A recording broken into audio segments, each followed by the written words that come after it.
ಎಲ್ಲರಿಗೂ ನಮಸ್ಕಾರ. Welcome back to my YouTube channel. ಇವತ್ತು ದಿಢೀರಂತ ಮಾಡುವಂಥ ದೋಸೆ ರೆಸಿಪಿನ ಹೇಳ್ಕೊಡ್ತೀನಿ. ಫಸ್ಟ್ ಏನು ಮಾಡಬೇಕು ಅಂದರೆ, ನೀವು ನೈಟೇ ಹುನಿ ಹಾಕ್ಕೊಂಬಿಡಿ. 1 ಗ್ಲಾಸಷ್ಟು ಹೆಸ್ರು ಕಾಳನ್ನು ತೊಗೊಂಡಿದ್ದೀನಿ. ಅದೇ ಗ್ಲಾಸಲ್ಲಿ 1 ಗ್ಲಾಸಷ್ಟು ಕಡಲೆ ಬೀಜ ತೊಗೊಂಡಿದ್ದೀನಿ. ಅದೇ ಮೆಜರ್ಮೆಂಟಲ್ಲಿ 1 ಗ್ಲಾಸಷ್ಟು ರೇಷನ್ ಅಕ್ಕಿನ ತೊಗೊಂಡಿದ್ದೀನಿ. ಅದನ್ನು ನೈಟು ಹುನಿ ಹಾಕ್ಕೊಂಬಿಡಿ. ಒಂದು 7 ಅವರ್ಸು ಅದು ಸ್ವಲ್ಪ ನೆನಿಬೇಕು. ಹಾಗಾಗಿ ನೀವು ನೈಟೇ ನೆನೆ ಹಾಕ್ಕೊಂಬಿಡಿ. ನೀಟಾಗಿ ವಾಶ್ ಮಾಡ್ಕೊಳ್ಳೋಣ.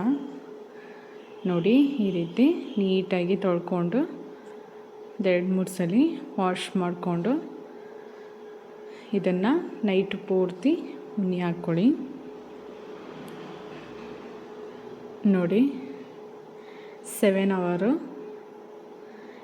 ನೆಂದಿದೆ. ಇವಾಗ ಇದನ್ನು ಮತ್ತೆ ಇನ್ನೊಂದು ಸಲ ವಾಶ್ ಮಾಡಿಕೊಂಡು ನಾವು ಏನು ನೆನೆಸಿದ್ದೀವಿ ಆ ಕಾಳುಗಳೆಲ್ಲನೂ ಇವಾಗ ರುಬ್ಕೊಳ್ಳೋಣ.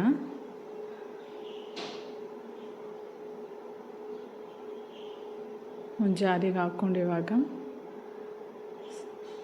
ಸಣ್ಣದಾಗಿ ದೋಸೆ ಹದದಲ್ಲಿ ರುಬ್ಕೊಳ್ಳಿ. ನೋಡಿ, ಈ ರೀತಿ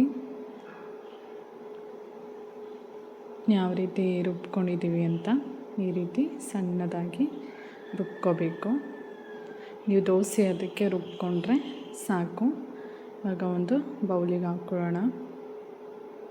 ನಿಮಗೆಷ್ಟು ತೆಳ್ಳಗೆ ಬೇಕು ಅಷ್ಟು ತೆಳ್ಳಗೆ ನೋಡಿಕೊಂಡು ನೀರು ಹಾಕ್ಕೊಂಡು ಮಿಕ್ಸ್ ಮಾಡ್ಕೊಳ್ಳಿ. ನೋಡಿ, ನಾವು ಅದೇ ಜಾರ್ ತೊಳ್ಕೊಂಡು ನೀರು ಹಾಕ್ಕೊತಾ ಇದ್ದೀನಿ.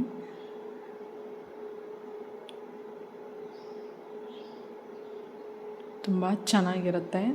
ಹೆಣ್ಮಕ್ಳಿಗೆಲ್ಲ ತುಂಬ ಹೆಲ್ತಿಯಾಗಿರುತ್ತೆ. 3 ನಿಮಿಷದಲ್ಲಿ ಮಾಡ್ಬೋದು. ಒಂದೇ ಥರ ದೋಸೆ ತಿಂದು ಬೋರಿಂಗ್ ಆಗಿದ್ದರೆ ಈ ರೀತಿ ಟ್ರೈ ಮಾಡಿ ನೋಡಿ. ಇವಾಗ ರುಚಿಗೆ ತಕ್ಕಷ್ಟು ಉಪ್ಪು ಹಾಕ್ಕೊಳ್ಳೋಣ. ನೀಟಾಗಿ ಮಿಕ್ಸ್ ಮಾಡಿ. ನೀವು ಒಂದ್ಸಲ ಟ್ರೈ ಮಾಡಿ, ತುಂಬ ಚೆನ್ನಾಗಿರುತ್ತೆ. ಇವಾಗ ನೋಡಿ, ತವ ಕಾದಿದೆ. ಸ್ವಲ್ಪ ನೀರು ಹಾಕಿ ತವ ಕಾದಿದೆಯಾ ಅಂತ ನೋಡ್ಕೊಳ್ಳೋಣ. ಇವಾಗ ಎಣ್ಣೆ ನೀಟಾಗಿ ಹಚ್ಕೊಳ್ಳಿ. ನಿಮ್ಗೆ ತುಪ್ಪ ಬೇಕಾದರೆ ತುಪ್ಪ ಹಾಕ್ಕೊಳ್ಳಿ. ಅದು ಫ್ಲೇವರ್ ಚೆನ್ನಾಗಿ ಬರುತ್ತೆ ತುಪ್ಪ ಹಾಕ್ಕೊಂಡ್ರೆ.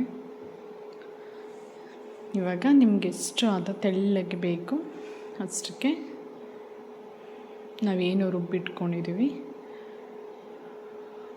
ಅದನ್ನು ಹಾಕ್ಕೊಳ್ಳೋಣ. ಇವಾಗ ನೋಡಿ, ಎಷ್ಟು ತೆಳ್ಳಗಿದ್ರೆ ಸಾಕು.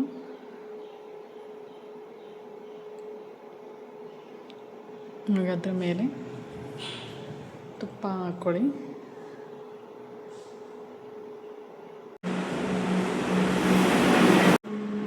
ಇಲ್ಲ ಎಣ್ಣೆನಾದರೂ ಯೂಸ್ ಮಾಡ್ಕೊಳ್ಳಿ. ನೋಡಿ, ಈ ರೀತಿ ಬೆಂದಿದೆ. ತುಂಬ ಚೆನ್ನಾಗಿ ಬರುತ್ತೆ ಫ್ರೆಂಡ್ಸ್. ತುಂಬ ಟೇಸ್ಟಿಯಾಗಿರುತ್ತೆ. ಮಕ್ಕಳು ಕಾನ್ವೆಂಟಿಗೆಲ್ಲ ತುಂಬ ಯೂಸ್ ಆಗುತ್ತೆ. ಟೊಮೊಟೊ ಚಟ್ನಿಗೆಲ್ಲ ತುಂಬ ಟೇಸ್ಟಿಯಾಗಿರುತ್ತೆ. ನೀವು ಒಂದ್ಸಲ ಟ್ರೈ ಮಾಡಿ.